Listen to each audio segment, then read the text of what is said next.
ఓం నమో భగవతే వాసుదేవాయ నమః. ఇవాళ కన్యాశుల్కం నాటకం ప్రదర్శన ఎన్నోసార్లు జరిగింది. అయితే ఈ నాటకం ప్రత్యేకత ఏంటంటే సబ్జెక్ట్ పరంగా కన్యాశుల్కం లేదు, కానీ లైఫ్ లాంగ్ చూడవలసిన నాటకం ఏదైనా ఒకటి ఉందంటే అది కన్యాశుల్కం మాత్రమే. ఈ కన్యాశుల్కం ఎవరు ఎటువంటి టీం వేసినా hall నిండిపోద్ది.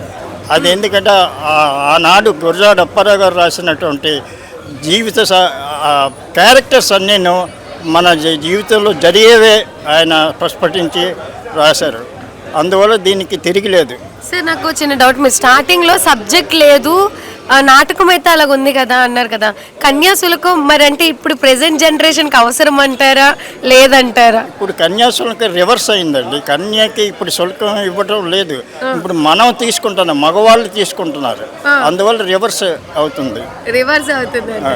So thank you sir.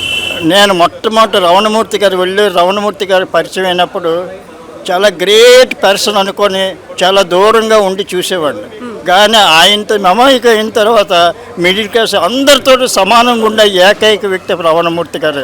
అది నేను ఎప్పటికీ మర్చిపోలేను. నేను చాలా జడిసేవాను ఆయనతో మాట్లాడంటే, పెద్దవాడు కదా మనం ఏంటంటాం, లేదు ఈజ్ ఎ కామన్ మ్యాన్. అన్ని ఇటువంటి జంబో కార్యక్రమాలు చేయాలి ఓన్లీది రమణమూర్తి గారు సభాముఖం తెలుసు. Thank you very much for the opportunity given. Thank you sir.